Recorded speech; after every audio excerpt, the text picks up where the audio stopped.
The letters of the Indian alphabet, they represent that particular sound. The English alphabet, the way it is said, A, B, C, D, E, F, G, the names of the letters do not really sound like the sound which they represent. Actually, even the English alphabet, A, B, C, D, the name of that letter is sometimes totally different from the sound, and it is not the same sound every time. This is the thing with English reading. Okay, it is the English spelling is not phonetic. Our Indian script, ka, kha, ga, ga, nga, this sound, this letter, ka, it will only represent the k sound, not ch or ch or nothing. For ch, there is a different letter. For ch, there is a different letter. While in English, this is also sometimes represented by this. Ch is also this. Sometimes this ka also as in character. Yes. So this letter also. Sh. The vowels particularly. In English, E, in Marathi or Hindi, Devanagari script, this is E. And this E will remain E. This will always be E, will always be written like that. When you want to combine this sound with a consonant, there is a definite marker for that. This K, I want to make it into a key. It will be this way. And it will always be this side. That is not the way in English. This E sound can be, look at the spellings. This E sound, sometimes it is shown by this, as in sit. Same E sound with two E's, as in seed. Sometimes E, I, as in receive.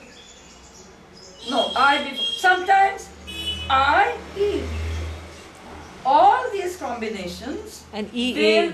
EA as yes, a seat. EA also receive. On a seat. CEIPT, yes. So many of them. The same, so many combinations of letters are giving the same sound. So it is extremely difficult to be able to read English language correctly by learning the sounds of letters, as A means A, E means E, very difficult. C means K, T means T. Now see, so many times there you'll see this T. It's TCH, chai, ch sound. TCH. TCH. T, C, and H. If you are going to pronounce them as T, K, and H, because they are there, is it going to sound right? How are you going to pronounce that sound, that word? You are not able to. Psychology, there is always this P and S and Ka means again CH. So I know only the sound of letters. This is P. P, S, Y, K, H. Totally not there. Just not there at all. You can't teach English like that. So, but now spelling has to be learned. There's a way of teaching spelling, right? And in English, teaching English reading cannot be taught by one method only. Our method, the way we used to do it, we put the look and say series. You just get used to looking at the word and finding. We are not bothered about the spelling at all. And the same words keep coming over and over again, like those Kitty and Rover series. I see a kitty, I see a ball, I see a cat, I see mother, I see baby. Okay, the same words keep repeating over and over again, and the child gets used to seeing the configuration. Look, here is mother, the kitty and Siri, that look and say method. The child gets to look at the configuration of words, and you learn to pronounce those words. You're not consciously looking at the spelling. So at the beginning, look, hope, talk, they all have that O. So here now I put she's got used to, the child has got used to seeing look, L-O-O-K. She's not looking at the spelling. But look, hope, talk. And in that, I insert a new word, no. The child will read it, even if she's not, if she knows that no stands for no word. You begin with look and say, then you introduce sort of to help them with new words, that generally these letters are pronounced this way. Generally. You make it quite clear. You don't sort of drill phonics into them. But that is a way of teaching in the school. Definitely do it at home. Okay, now I want to tell you something. You just say the letters. I will write the letters and you say which letter it is, right? Right. Certain letters, there is such a small difference. And children generally have trouble with that. Okay. I will write the letters.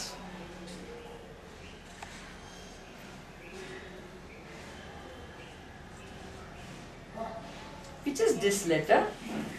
T. Which is this letter? F. And which is this letter? J. Huh? J. No, okay, right. You can have it J. Yeah, okay. And which is this letter? L. That letter. Which is this letter? P. And which is this letter? T. Okay. Only difference between B and D, the round is going on that side and this is going on this side. Directionality. Children have to develop this visual perception, noticing small details. Between T, I will write T like this, and F sometimes it's like this, just ulta, nothing else. They make a confuse between T and F, between reading it, between B and D, between, you tell me, what is this letter N. and what is this letter? U. Yeah, U, that's right, it is U. This is U letter. Again, just this. And it is ulta. What is the sound of this letter? What is the sound? Huh? No. That's right. And what is the sound of U letter? The sound of U is? The sound of U is not y. What is the sound of U letter? U. U stands for what? How does it stand? See, here is the difference. U. Now, U doesn't have only one sound. N has only one sound. N or an. Right? Now see, we'll do it here.